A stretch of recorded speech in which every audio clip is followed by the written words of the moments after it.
Welcome to another episode of the Shaken and Stirred Show. I'm Nigel Barker in New York, in fact, Woodstock, New York to be sure. And it is, I'd like to say midsummer, but not feeling particularly midsummery, to be honest with you. It has been a very, very up and down summer in the Northeast, guys. And I don't know where you are in the world right now. I hope you are having a better time than we are. Although being in the Catskills is not without its advantages. If you follow me personally on social media, you'll see that I have had encounters with snakes, poisonous snakes. I had a big 300-pound bear in my garden just yesterday. The most extraordinary Jurassic-size insects, enough to put every single summer guest of mine for wanting to come over, even for a cocktail. So trust me, it's exciting upstate, if nothing else. For a city guy like me, born in London, lived in New York, now living upstate, it's all very exciting. And just to keep it exciting, we've got a very, very cool guest for you today. Our guest today has a massive fangirl following since starring in the Disney film Motocrossed, not to mention as a football player in radio. And he's also appeared in a whole host of shows from 24 to 90210, and more recently on Nashville, where he recorded and performed 6 songs on the series. He's currently starring as Ryan Hudson on the CW's Nancy Drew. Please welcome actor and musician Riley Smith. Mate, welcome to the Shaken and Stirred Show. Thank you for having me, Nigel. It's good to be here. What a pleasure. Now, first of all, before we get into the drinks, where are you? I am currently in Vancouver, Canada. This is where we shoot Nancy Drew. They call it Hollywood North. They shoot like 70 shows and movies up here. So it's a busy city for the industry. And I used to go back and forth between LA and Vancouver. And then when the COVID shut down the borders and I couldn't go back and forth, I wanted to be with my family. So we sold everything in LA, put everything on a semi, shipped it up here and moved up here full time. So we're going on 2 years next month. So you actually live there now? I do. Yeah, we made it home while we can. Obviously, we're not Canadian. So when the show ends, we're going to have to go back to America. But we love it up here. It's kind of like you in the Catskills. It's a nice departure from the big city. Although this is a big city, it feels so earthy. It's got an amazing outdoor, especially for raising a child. There's so many parks and nature trails and splash pads. We just need it to stop raining. When it stops raining, it's perfect. Trust me, I know. Being English as well, that's, rain becomes a part of the everyday. But listen, rain can also be really beautiful, and it makes for a very, very green environment. So you've got all of that and the perfect conditions for growing a perfect garden. Now, let's get onto your drink, because you just lifted up something rather bright, delicious looking. What are you drinking right there? This is my favorite whiskey. It's a rye. It's called Templeton Rye. It's from my home state of Iowa. Templeton, that's right. Iowa. It's I shouldn't say I've been drinking this for 20 years, but I have probably before I could drink. And in the last like 10, 15 years, it's become a real hip, cool drink. It's harder to get. It's more expensive. I couldn't find it in Canada forever, so I used to have to smuggle it over the border. But now they actually sell it here, and so I scooped up one yesterday just for today.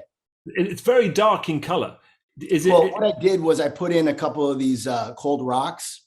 And they're black. I could fish one out for you. I see. So you're one of those guys that likes you don't want to water down your drink, but you want to keep it cold. So you chuck in the rocks. That's interesting. I've got those as well. Never really been a big fan for some reason. It just looks weird. I agree with you. I don't typically use them. I like to water it down a bit when the ice melts, but I wanted to be fancy for you. So I pulled out the nice rocks. I like it. You like to be fancy just for me. Fantastic. First of all, big fan of Iowan whiskey and rye in general. I've actually got one in front of me here, a Cedar Ridge from Iowa. It's a bourbon. That's one of my favorite whiskeys. I love that. Fantastic whiskey, and I've got several. But I thought I would do something to kind of align with you. You went local, so I went local, and I got myself a Catskill straight rye here, which, as you can see, there is not much left in the bottle. So clearly is quite popular over here in the Barker household. And I decided to make myself a Manhattan. So, for all of you out there, a rye Manhattan versus a bourbon Manhattan is a little different.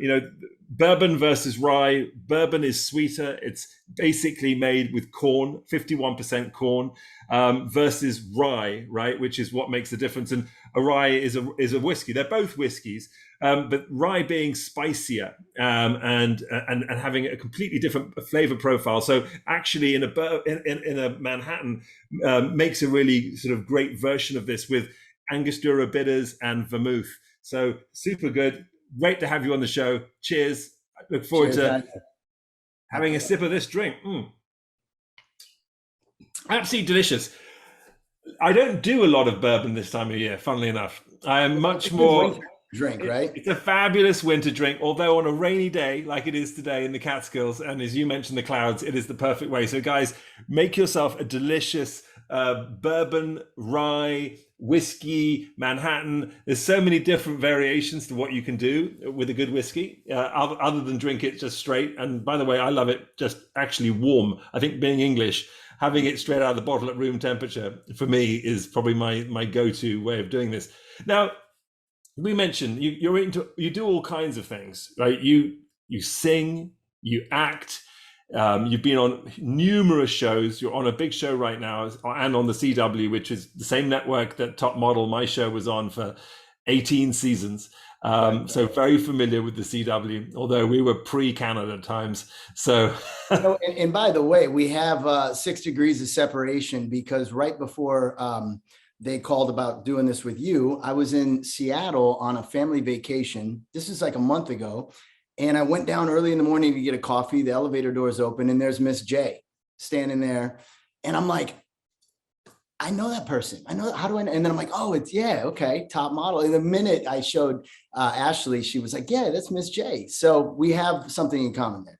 What happened just then? Well, I mentioned Miss J, and then you were just, I'm out. Did I drop off? Was it me? It's a Catskills. Yeah, it was Anna Marie, can you hear me? Me? Yeah. It was you. That's the thing that happened before. So I love it. You mentioned Miss J, and the moment you mentioned Miss J, I completely cut off the podcast. You see what happens, people? Miss J, you're doing it once again. You've basically, I don't know, brought on the spirit of Miss J, who, by the way, likes to DM me the most outrageous post you've ever seen on a weekly basis. So he's in my DMs, slipping into my DMs constantly. So when you mentioned his name, clearly my computer got, freaked out. It was like, oh no, here comes something crazy. I didn't mean to bring anything bad up.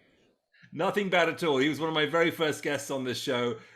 We are very old friends. How fantastic. So wait a second. Let's go back to that moment. There he was. What happened when you saw him? Is he a big fan of your show? No, it was like literally 6:30 in the morning. And I didn't expect to see him. I don't think he expected to see me. And we just kind of smiled and nodded like, I think we might know each other. You know how it is. You see someone else in the industry and you don't know each other, but you feel like you should. So it's one of those, hey, I think we know each other nods. And that was it. I'm not good until I get coffee. So I shouldn't have had a conversation anyway. I was going to say, he should have taught you how to walk. I mean, if you had given him a moment, he would have given you that perfect runway walk. Now, you were a model, right? Wow. Were you not? Not like you, not like Miss J. I used modeling as an avenue to get out of Iowa, to kind of get the career jump started.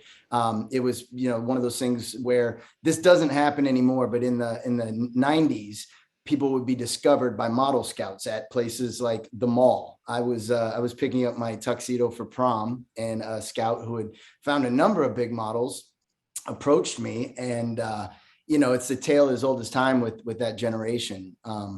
And that kind of got me going in the industry. And for me, it was a way to get to New York City and get into acting classes and kind of move over to acting. But, I'm not quite 6 foot, and it wasn't ever going to go really far. But I did a Tommy Hilfiger campaign, and I had a billboard in Times Square for a Paco Rabanne ad, and that was cool. But I always wanted to act. I did acting in theater in high school. I did a lot of musical theater. I love singing. So for me, it was just a nice way to get out of Iowa, get to the big city, and catapult the career. Which, by the way, I think for most people out there, I think that is what I think modeling is for most people, certainly in male models. I think guys specifically, it's not really a career.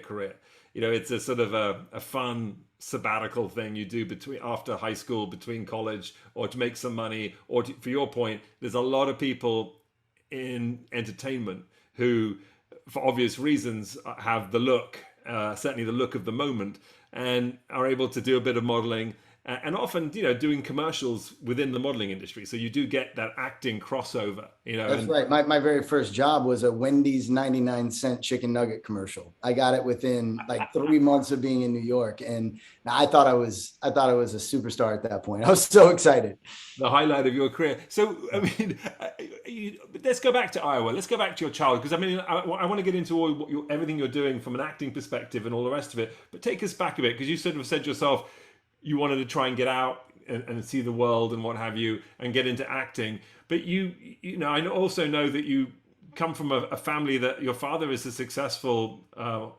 What's the right word from equestrian? Is that how you describe it? He's a successful horse trainer, breeder. That we stood stallions that we bred, and also a judge for the American Quarter Horse Association. So that was really, when I got approached by the Model Scout, it was my end of my senior year of high school. And so you're at that weird place in your life where, am I going to go to, college? And I had some opportunities to possibly play basketball at some small colleges. And I loved basketball. But again, being just under 6 foot, that wasn't going to go very far either. And then I thought horses was always something that I would end up doing. If your dad's Tiger Woods, you're probably going to be a golfer. And I just thought I would end up being in the horse business, but this came along at the exact right time where I was, in a transitional, for the first time in my life, a transitional phase. And I thought, let's give it a shot, see what happens. Give me the summer. And then, my parents gave me the summer and I just never came back. Yeah, but you traveled quite a bit, didn't you, as working with your father in the horse business itself? And you were, and how is that? In what capacity do you travel the world with horses? Because I've always sort of shocked as horses traveling at all, because they're such a big animal. But that you do load them onto planes, even, don't you? Yeah, we would put them on cargo planes and ship them to. My dad would sell them to Brazil, to Italy. So when I was young, I got to have some amazing life experiences that most people I was growing up with didn't understand. We would put the horses in the cargo plane, fly to a foreign country, deliver them, and then make a family vacation out of it. And then there was what we call horse shows for the American Quarter Horse Association, where you would, they were in the summertime, especially every weekend. So we would load them up on a 6-horse trailer. There'd be 6 of them in there. And we'd go across the country to a different city, and you'd spend 3-4 days at a horse show, and then come home for a few, and then on to the next one. And every time you're showing, you're trying to accumulate points that lead up to qualifying for the World Championship show. If you win enough regional events, then you can go to the World Championship show and compete. And that was the ultimate goal. And so that really consumed, probably from I did it my whole life. I was getting thrown off of horses and breaking bones before I could barely walk. But I got really into it competitively when I was about 14, 15. And then I did that up until I started acting. There's got to be some good movie in there all about the horse business, the horse training business, and sending them all over the world. Trust me. And there's some characters in that business, just like in horse racing or in any business, you get some real good characters. I've tried to write some cliff notes for a movie. There's definitely a few avenues I was thinking about taking. So that may be sometime in the works when I get time. It's funny because when it comes to horses and movies, my own family, myself included, and my mother actually, both have two funny stories about sort of what not to do when it comes to horses and movies. My mother's was the first one. She was cast as the stunt woman in the Bridge Over the River Kwai, a classic movie, and she was the stunt double for Gina Lollobrigida, who was the lead actress in that movie. And there's a scene where she has to ride a horse, and my mother said that she could ride, when although she could, she was not a very good rider. And she was thrown from the horse and broke her coccyx. Oh, wow. which is the little bone in the back in your lower back for everyone out there. It's that little sort of tailbone, and not something that is crucial, as in she was able to get up and walk afterwards, but was in a lot of pain and was in Probably pain for nagging months for a long time. nagging for a long time. In fact, pretty much all her life, I think, is she never really got it sorted out. And so that wasn't a good thing. That's an interesting sort of horse story right there. But my own was the fact that as a model, going back to that moment, I was asked if I could ride a horse for a commercial. TV commercial shoot, of which I answered as I did for almost everything. Oh yes, of course I could. That's fine. I could do that because I had been on horses before. Little did I know that it was a scene where it was again for a fragrance. You mentioned, your what was it, your Dracar Noir or Paco Rabanne? You mentioned Paco Rabanne, yeah. Paco Rabanne. So it was something similar, but in Greece, where I had to get on a horse bareback, so no saddle, and I'd never done that before, and I was only wearing a loincloth. So you can only imagine people when bareback wearing a loincloth, and I wanted me trotting, if not galloping, through the scene. And I could also not walk for several days after. Or talk. Walk or talk, except an incredibly high-pitched voice, which, luckily it was a non-speaking role, so that was fine. So yeah, be careful, people, what you do when you... Well, you're right about that, because I always tell people, don't lie about something that you say you can do, because what's the best case scenario is you get the job and then you have to do it. And the Paco one I did was a skateboarding. They had the guy skateboarding, and so they asked, can you skateboard? Like you, I said, yeah, of course. Well, I couldn't skateboard at all. And I must have fallen a million times. It got to the point where they had people hold each side of the skateboard when I was supposed to be doing one of the, I don't even know what they're called, but where you go down like a thing side. a bar. Yeah. The bar. So they had to hold it on each side and then let go and run. And then I'd fall. And then they took out the people holding it, and it became way more work for everyone. So I learned then not to lie about it. But that's the thing with horses. For me, with acting, so many jobs came about because I had the experience with horses, and most people don't. And horses is worse than skateboarding. You can't lie about saying that you can do it, because you can get really hurt if you don't know what you're doing. No, 100%. So did you get cast then for a lot of sort of horse? I did, yeah, for a while. I did. I got to do an episode of this CBS show called Ghost Whisperer with Jennifer Love Hewitt that was on forever, but they did a special a Headless Horseman episode. I got to play the Headless Horseman, which was a lot of fun. And I got to ride without a head, had to see through a little hole in the chest. It was tricky. I did a movie with Wesley Snipes in Namibia, Africa, right, where we got to just fly through the Namibian dunes on horseback. That was crazy. I did a Western for Nicholas Sparks called Deliverance Creek, where it was an old Western. So I've done multiple jobs playing a cowboy or a horse rider. And I love that, because it takes me back to who I was. What was it like working with Wesley Snipes? Wes is great. Wes is he's a really, really sweet guy. He took me under his wing and treated me so well. Especially when I was younger, I'd get these opportunities with big actors, with radio, Cuba Gooding and Ed Harris, or Wesley Snipes and Oscar-winning actors, no less. Yeah, and I would be in my early 20s, and I was just getting, in my first 10 years of my career, and so it always took me a while to get over being in awe or realizing that I was in these moments. I always was looking at it almost from a bird's eye view, like that's not me. I'm just, I was fanning out, and it took me a long time to get comfortable with like, hey, you're here, you're in this scene, this is where you belong. That took me a while, but I learned a lot, by watching and listening and just keeping track of what they were doing. And actually, that's a good point.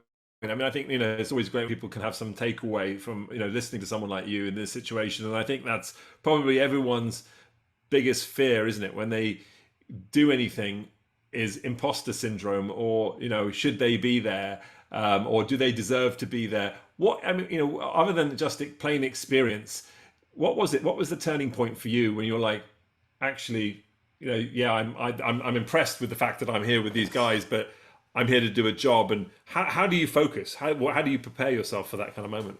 Oh, I mean, it's a big question that has a lot of different answers. I mean, I think time and just repetition, getting these opportunities over and over again.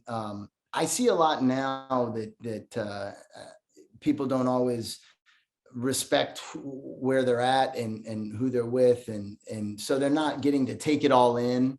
They're not soaking up what the other person has to offer. And I think that was, for me, one of the biggest things that I always just tried to watch and learn. I never tried to think that I never tried to overcompensate by, thinking like, oh, I'm going to overcompensate to be on this level.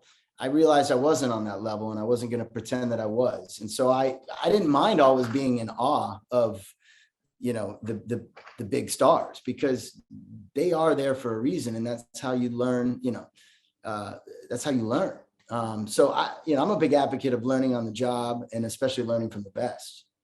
Yeah, no, for sure, without a doubt. I mean, it must get to a point though now where, how long have you been doing it? I mean, it's been years and years, no? 25 years now. Right. I can't believe it, honestly, because as you know, you never feel that old. You don't feel like I feel like I'm still getting started. It's not that I don't feel like I'm where I'm supposed to be. I know I've got so much more to go. And so to think that I've been doing it 25 years, then that makes me feel old.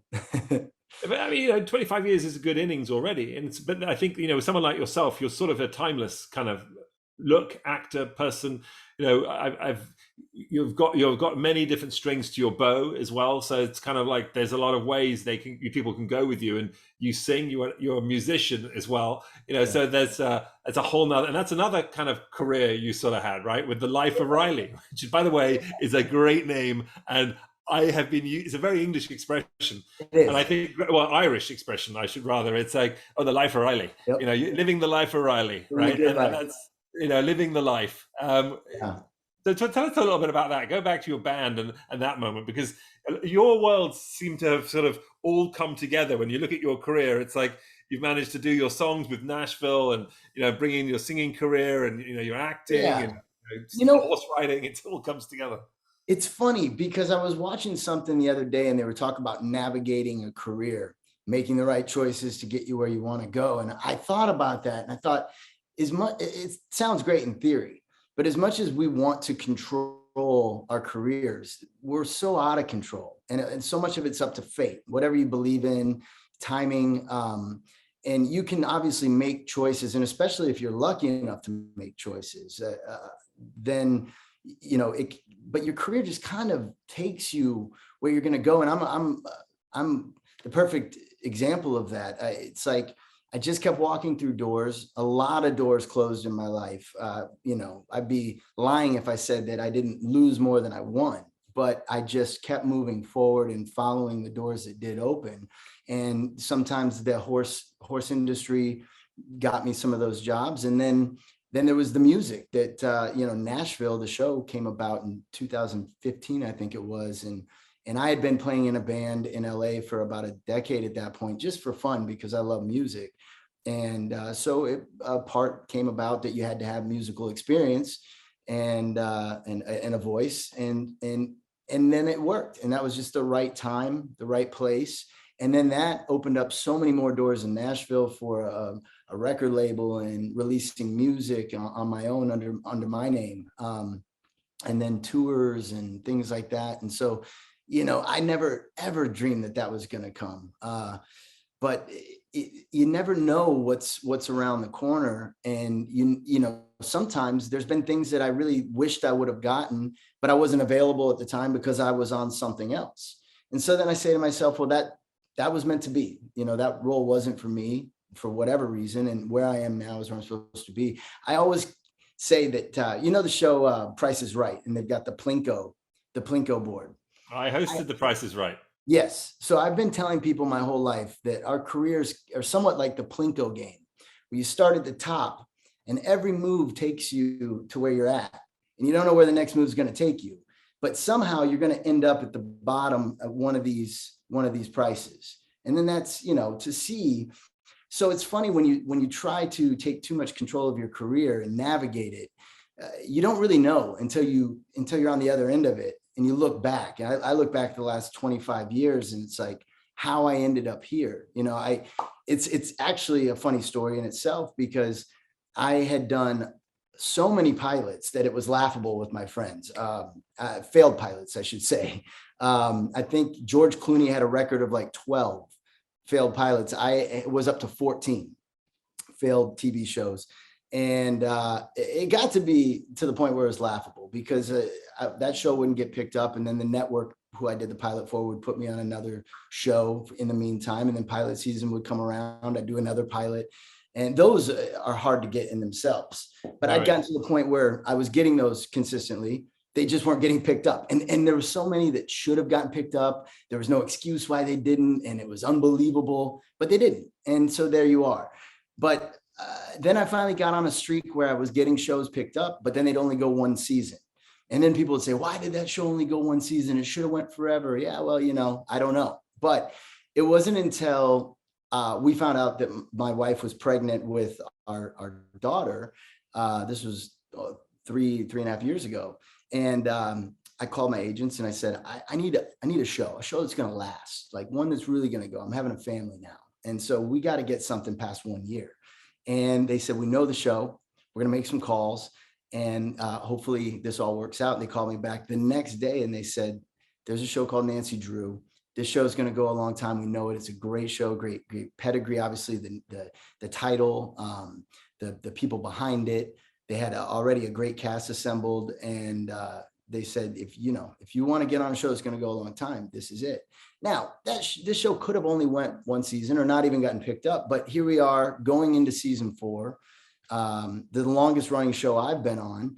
And it's just funny to me, again, when you get on the other side of it, you step out of yourself, and I look at what finally got me this, and it was making a choice for something other than myself, making a choice for my family.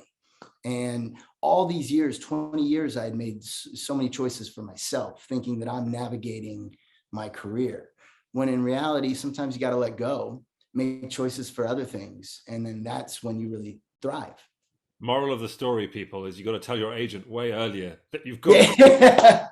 I should have told him in '99. Listen, I got 4 kids. We got to get a show. I mean, whatever else he might be saying, you know what I mean? I think that's where the moral of the story is, right there. And I got you on that one because, with Top Model, as I mentioned at the beginning, I was on the show for 17 seasons. Then I came back and did another season later on, or another episode in another season. But being on a show for a long time, same way. I had both my children during the filming of that show, and and I think they were all. I used to bring my kids along as we did the show, and no matter where we were in the world, my kids would be in a caravan, and I got my wife the job of being my groomer and being the groomer for all the guests on the show. So you keep them all with you.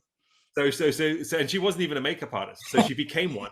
She learned how to become one. Your face, you don't have to do a whole lot. I'm a guy. I'm like, look, what else are you going to do to me? Just put some powder on and I'm good to go, right? And she's like, sure, I can do this. And so she learned how to become a makeup artist without any formal training whatsoever, and went on to do people like Hugh Jackman and so Josh Brolin and a whole bunch of different people as a makeup artist, and got an agent and the whole 9 yards. So it became a thing without any training. Awesome. But because she had done Top Model. But the point being is that I brought my family along with me.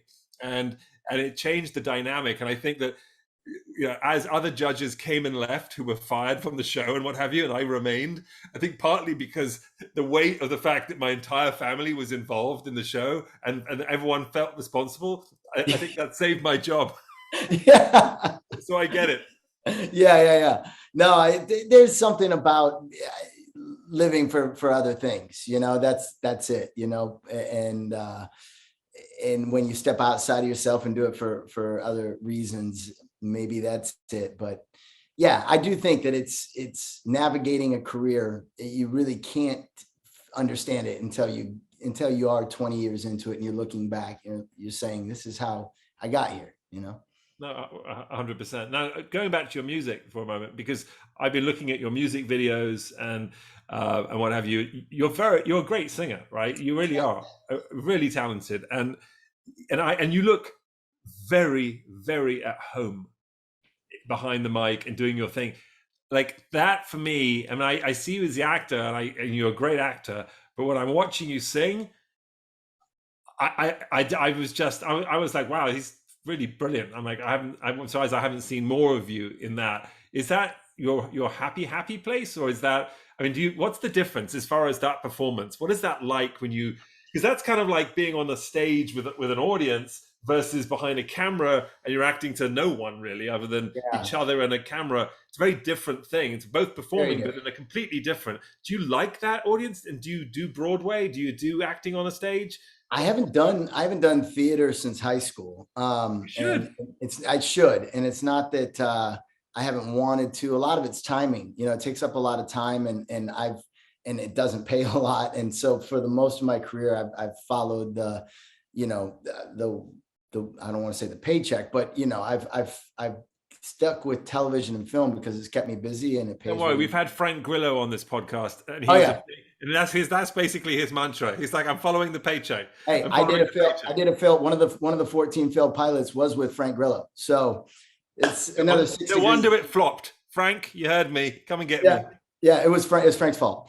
No, Frank's amazing. But yeah, I would love to do theater. To answer your question about the stage, it's awesome. I love being on stage. I love getting the interaction from the crowd. It's obviously for me a little bit nerve wracking because I started later in life with playing on stage, so I had to learn as I went. I made a lot of mistakes.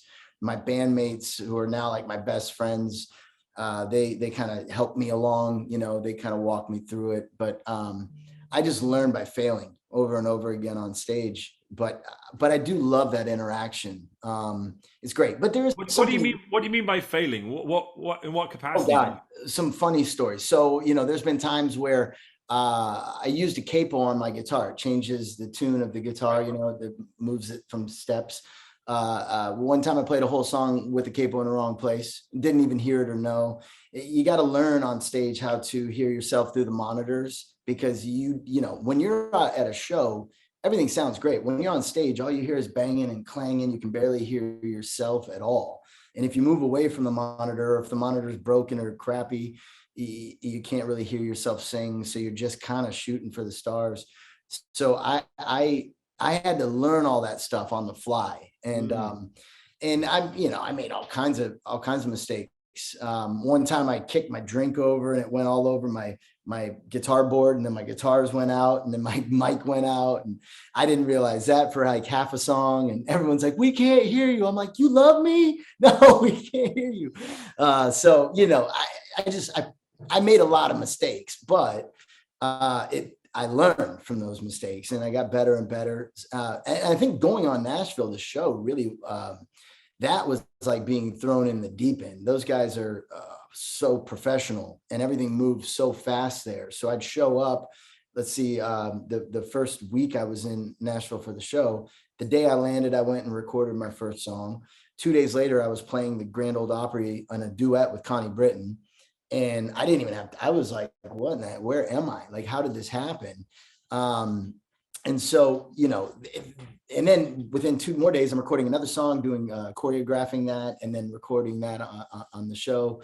How many And songs so did you do for Nashville in the I end? did 6 songs for the show. And then while I was working, I started making connections with writers in town. Because every writer, and back then, every writer wanted to get a song on the show. It was a big show to get a song on. Sure.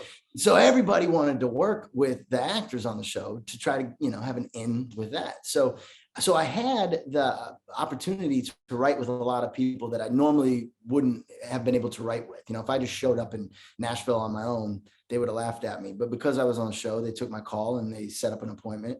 So I got to write with really great writers, and I use those for my own personal album. And so every day I wasn't working, I was writing. And then every day I wasn't writing, I was recording. And then I started doing music videos because I love the visual with the audio. And so I would do the visuals in LA, and we do the recording of the tracks in Nashville. But it was a full-time job. I just immersed myself in it. I wanted to take a full advantage of that opportunity. And I feel like I did. So, and I kept doing it. Even when the show ended, I continued to play music. It wasn't up until Shiloh was born, my baby girl, and I just kind of traded in the guitar for a little girl, and I decided, you know, you've seen the videos and memes on Instagram. You have 4 years with your child before they are in school and kind of grown up, and your kids are a little older, so you understand. And Trust me, I have a 13-year-old daughter oh and God, can't imagine. 16-year-old son. You Yeah. know, and you know, your 13-year-old daughter, she went over to a friend's house last night, and today we were meant to pick her up at 12, and then she's like, can I want to stay a little bit longer? And we said that happened, and then she was like, oh, I want to go with a movie, and actually I had to end up saying, no, you can't go to the movie because I want to see you. And it's, you know, and you realize, you know, looking at my son who's 16, and he's got his driver's permit, and you know, and he's off with friends and doing, you know, various different camps and tours, and he's gone most of the summer, and you know, he suddenly realized, wow, my wife and I had a date night last night, the two of us alone, and we looked at one another and we're like, so it's just you and I again. You know, and it's, you know, obviously we've still got a few more years, but it happens fast, you know, Riley. So, you know, enjoy every moment of it. But I tell you what, it's still, I hate to say it, but it gets better and better and better. And I say I hate to say it because I know how amazing it is when they're young, but the conversation and the friendship and you know, all of those parts. I mean, you know, my kids are big huggers as well, and they like to, when they see me, they like to give me a big hug and hold me as I hold them. And they're tall too. My daughter's 6 foot tall, and she's 5, and she's only 13. And my son is 6'4", and he's 16. 6'4"? Yeah. So wow. they're both two really tall kids. So literally they hug me. I try to hug them as much as possible, but they're hugging me. But it's an amazing thing. You know, it's a blessing. And I know, look, I follow you on Instagram, and everyone else should follow you too. What's the name? What is your Instagram handle again? I forget the exact name. I think it's just Riley Smith. I believe. Riley Smith. Exactly. Yeah. I wasn't sure if it was the official. No, but it's just Riley Smith. Oh, maybe it is the official Riley Smith. You're right. Yeah. Hey, there you go. You see, that's why I asked people. Even he did not know his own Instagram handle. Riley Smith. CW set it up for me years ago. I swore I wasn't going to get an Instagram page, and they said you have to. This was like 2016. And so they set me up with one, and I'm not as active as I want to be. I go in and out of it, but yeah, I'm looking you up. I'm going to look you up right now. I'm just going to make sure of it for everybody out there. But it is, in fact. But you post a lot about. It's Riley Smith Official. That's it. Thank you. Riley Smith Official, everybody. I'm a terrible self-promoter. He's a terrible self-promoter, but he has 80,000+ followers, and he does care about you. I promise. And I don't even know my own handle. No, but you know, I do a lot of stories. I like that they disappear and they don't stuck out there. And most of them are with Shiloh in some capacity, or my dog Finn. But yeah.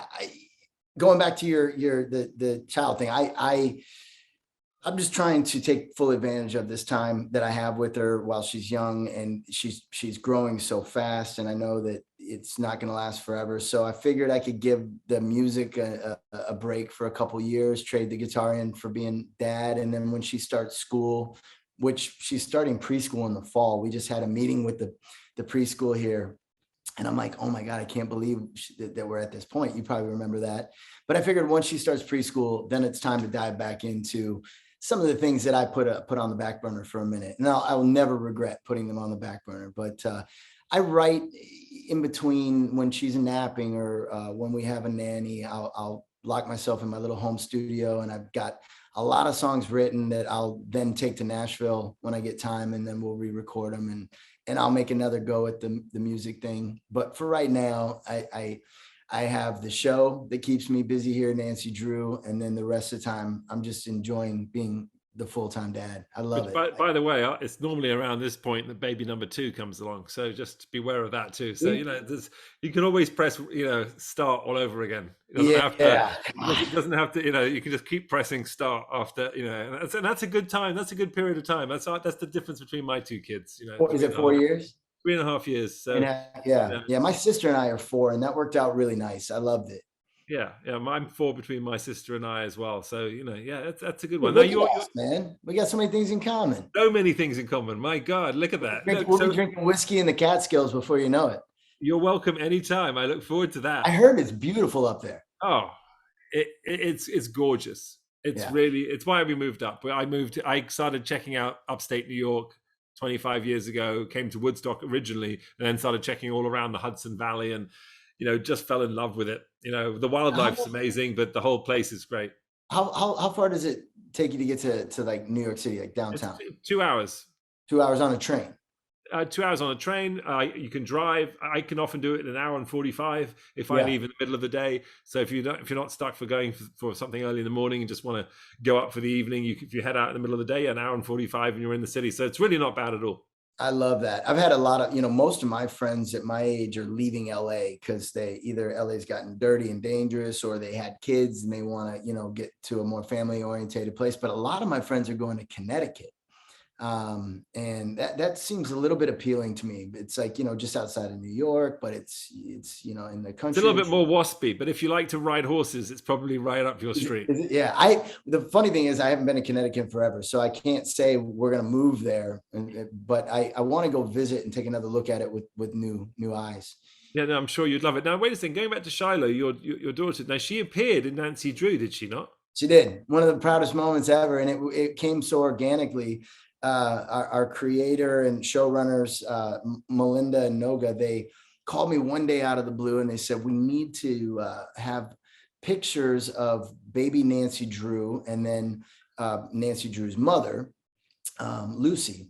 And we were thinking, could we use Shiloh's baby pictures? And I was like, absolutely, this would be amazing. And it helped me in the scene because it was the first time, without knowing much about the show, I didn't realize I was Nancy Drew's biological father for the first half of the first season. And when I find out, it's because I'm looking at the two pictures of her mother and her as children, as babies. And then I realized they look like the same child. And I'm like, they're related. That's my baby.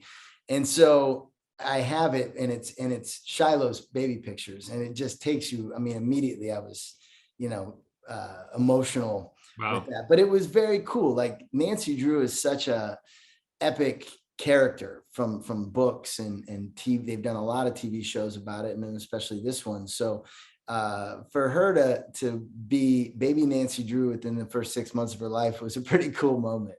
Now, if she never acts again, I'll be okay with that. But I have a feeling it's in her blood. She seems to be a little entertainer, so she's probably gonna follow. Well, I see she's quite artistic as well, which is I noticed she's sticking stickers all over your face in some post, and I've got literally the very same photo from my daughter from that same age. That's why it stuck in my mind, because it's something which is, I saw it and immediately was like, oh my goodness, I literally have the identical shot. It's so funny. That's awesome. Yeah, no, it is awesome. Very, very fun. And listen, all you out there listening to two dads talk about their daughters and all the rest of it. Yeah, this is what life's about. Right. They came here for funny stories, and now here we are talking about being dads. That's what the world's about, though. It's what keeps everything interesting and different and what have you. But that artistic side to her, is that something that comes from you particularly, you think? No, her mom is a great artist as well. She can paint and draw. She does all the stuff I can't do.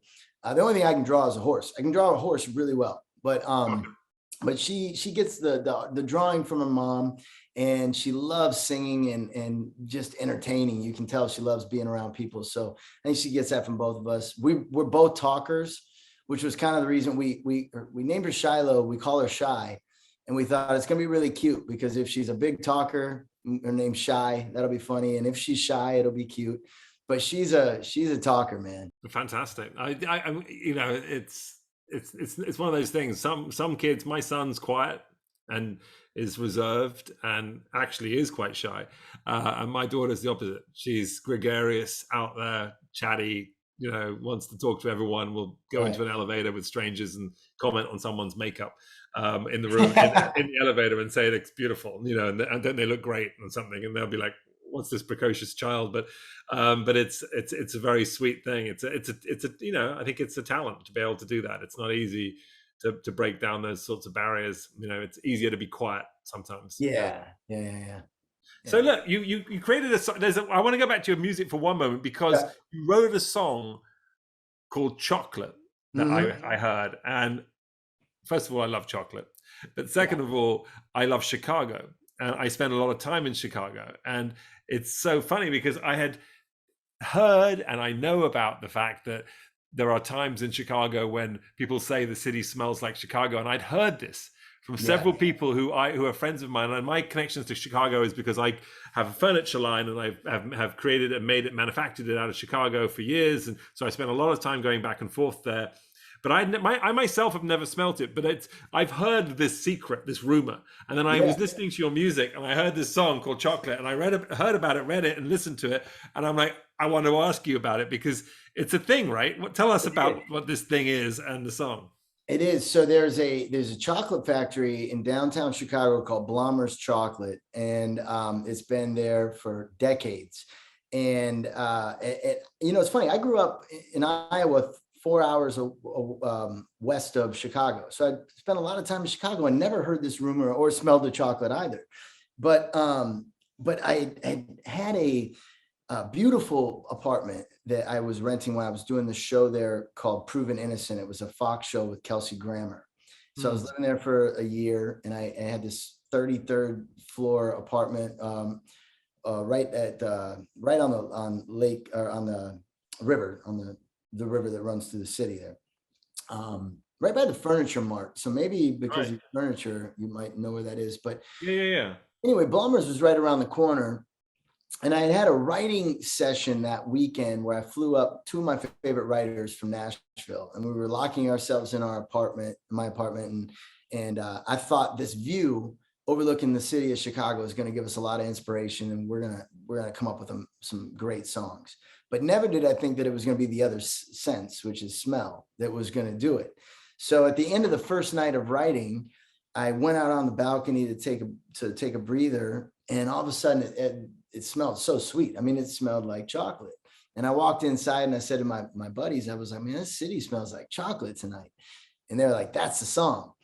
And so we started writing it, and it was, the idea was writing it for Ashley. Basically, I've traveled all over the world for what I do. I spent a lot of time on the road. We've made our relationship work in so many different cities. And it wasn't until we got to Chicago where it just felt right. It felt like it was home. And so I kind of used the correlation between the smell of chocolate and sweet and the relationship that, the city smells like chocolate, and this is where we're supposed to be, but it was cool because I wanted to shoot a music video for the song. And so I wanted to do it there in Chicago, make it very authentic. And we ended up shooting in this blues club there. So it was very authentic to the city. And then some of the players that played in the blues club came and played with me in the video. So we had real Chicago blues players in it, and then they played on the track. So it just became this authentic, real song about this real thing that is in Chicago, this secret that when the wind blows just right across the city, the whole city smells like this Blommer's chocolate factory. It's amazing. Nothing like New York, which does not smell like chocolate. It smells like the East River. Anything other than chocolate. I'm like, my God, how nice is that? Crazy. Look, you are, as you mentioned, you're from Iowa. Now you go back to your hometown of Cedar Rapids, and you give back. You do a lot of giving back, but you mentor young actors, right? And spend time with them. Tell us about that, because that's a really very cool thing to do. And I've done a little bit of mentorship myself with young photographers and things, and it's an incredible thing to do. But what are you hoping people at home are going to get out of this specifically? Yeah, well, I've been doing it ever since I left Iowa. I've always gone back and tried to give back, whether it was helping kids who just walked up to me at the grocery store and said, hey, I want to act, or I want to, move to LA. Everybody wants to move to LA and be famous. And, one of the first things I always try to mentor everyone is if you're going to do this to be famous, do something else. If you really love it and you could be broke and happy doing it, I'm more than happy to help you get to where you want to go. So that's kind of the first thing I always try to teach the kids or anyone. is that, as you know, this industry, these industries that we're in, you have to love it, because there's going to be a lot of ups and downs, and it's not always going to be easy. And I think that in a lot of ways, people in my hometown look at me and say, oh, if he did it, so can I. And I take that as a compliment. In some ways, I'm like, whoa, wait, what are you saying about me? But in a lot of ways, I take that as a compliment, because I want people to feel, I want people to feel that if he made it, I can too. But you have to know that it's there's a lot of luck and timing and work and failure that goes into it. So when I go home, I've been involved in different youth organizations, different acting schools, different theater programs. I always go visit my old high school. Last time I was just, it's funny, the last time I was home this past year, I went to visit my old high school, and it used to be when I'd go through it, the kids would get really excited. Now the teachers get really excited. The kids have no clue. That's when I realized, I'm like, oh man, I'm getting older now. The teachers are excited. The kids are like, who's that? But I'm always, I'm always there for anybody, but especially the people from where I'm from. Because when I first started, one thing that's cool about Cedar Rapids that a lot of people don't know is so many big actors and personalities have come from this small town. I think at one point, there was 130,000 people in Cedar Rapids. I think there's probably more now, but we have from that small little town, Elijah Wood, Ashton Kutcher, Ron Livingston from Office Space and Band of Brothers, Michael Emerson from Persons of Interest and Lost, who won an Emmy, Terry Farrell from Star Trek, Joel West, who was a huge Calvin Klein model. Yeah. So many, I mean, and I'm leaving out a ton of people, but this one little small town bred all these big actors and models, and it's like people always ask, what's in the water there, because it's right on the Cedar River. And I was like, I'm going to make a documentary called What's in the Water and just try to figure out what the through line is, because none of us came from one acting school or one person. Like everyone kind of found their own way, but what I remember is everybody helped everyone out. So for instance, Ron Livingston, his mother was the pastor at our church growing up. And I'll never forget, he would come home for Christmas and everyone would freak out. Like, that's Ron Livingston. He's on the show Townies at the time. And I'll never, when I decided I was going to move to LA and be an actor, I walked right up to him and I was like, Ron, I'm moving to LA. I want to be an actor. And he was like, okay, give me a call. And you know what, I did. And he was there for me. And I'll never forget that. And his brother, John, who's also an actor. But everyone helped me get to where I needed to get. And so I always thought, when I get that opportunity, I'm going to do the same for anyone.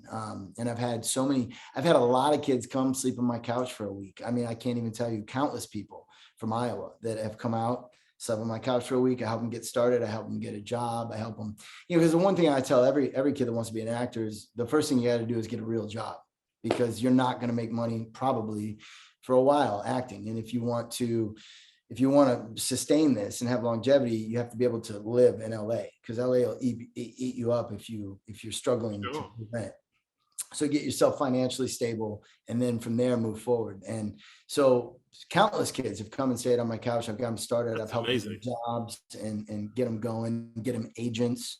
Gotten Brandon Routh, who played Superman, he's from a few towns over, and I'll never forget, back in like 99, 98, he stood in my kitchen, and I had a mutual friend who knew him through modeling and was like, he wants to act. And I'm like, oh, let me see if I can make some calls to some agencies. And that worked out well for him. So, I love that. I love seeing a small town come up. It seems like you could be an agent yourself. Maybe someday, Wow. That's how amazing, how incredibly generous. And, we have a mutual friend called Chantel who helped connect this and brought this together. And she's also a fellow Iowan, and she has nothing but, and I love her. I've known her for a while, and she's helped me with a lot of my guests on my show. And she probably had the nicest things to say about you than she's had to say about anybody. So she's amazing. And she's helped me out a lot with different publicity things. And again, it's just, the right people come into your life, and everything happens for a reason. It's all timing. what happens, I think what goes around comes around, people, is the end of the day. If you believe in karma or not, ultimately, if you what you put out there into the world, you've got to do the right thing, and you're certainly living it, Riley. But mate, before we let you go, you've been very generous with your time. We have something we call last orders on the Shaken and Stirred show, which is some fun, quick questions. But here we go. If you could drink any cocktail from any movie or television show with a character from that show, and you've been in a few of them, what and who would it be? Oh God, that's a huge question. I mean, I'm a big fan of Westerns, big fan of like older actors, Paul Newman, Cool Hand Luke. Luke would be a fun one. Any Clint Eastwood in an old Western saloon would be fun. Even I love the movie Glengarry Glen Ross. Have a drink with Jack Lemmon and Blake, Alec Baldwin's character. And of course, it would be a rye whiskey, right? Of course it would. Listen, I will have a drink with just about anybody because you never know where that conversation is going to go. And there's the true actor right there. Who would play you in the movie of your life? Can I say me? Nobody knows my story better than me, so rather than try to tell people how to take it, let me just do it myself. I need a younger version of me. I've asked that question 126 times, and you're only the second person to say me. Who was number one? It was I think it was Ryan Bingham. It's another actor. I love Ryan Bingham. Is one of my favorite singers. That guy is unbelievable. Oh my God. And his Instagram is so great because he's always putting out, these acoustic songs. Ryan Bingham's amazing. He's the man. Okay, fantasy dinner party. You can have 3 guests, dead or alive. Who would they be? I would go Elvis, which is topical right now because the new movie's coming out, but I die hard in love with Elvis. So I would go Elvis. I love DiCaprio. I love his work. I think he'd be interesting. The stories he would have. Michael Jordan. He's a winner, and I think that'd be a pretty cool table. That would be a very cool table. Yeah, it's a lot of different heights in that table. Yeah. But yeah, it's winners, all winners for sure. Okay, when you have a drink, is there a certain music you like to put on just to kind of set the tone? It depends what kind of tone I'm looking for. Country music if I'm feeling soulful. Chris Stapleton, like a Tennessee whiskey would be a great one. I love like electro pop kind of stuff, something with the boof, boof, boof. I love that if you're trying to get up and have fun, like in the summertime. Like Empire of the Sun, this Australian band. I love that kind of stuff. So I'm all over the place. I love that. I like some electro pop myself. Okay, and final question, shaken or stirred? I got to say stirred. Only time I would do shaken is in the summertime with a fruity drink, but the shaken always it dilutes it and it changes the texture and gets a little chunky. So if you're doing some sort of fruity summer drink, I think I could go shaken, but otherwise stirred for sure. And I wasn't even talking cocktails. Riley Smith, a true stirrer. Hey, it's gone. So we did our job. We did our job. Cheers, my friend. Cheers, my man. For coming on the Shaken and Stirred show. You can follow him at Riley Smith Official and check him out on Nancy Drew on the CW. Congratulations on your next season and good luck with it in Canada. And I look forward to having a drink with you in person. Definitely. Look me up when you come to New York. Cheers. I will for sure, Nigel. Great to see you. All the best.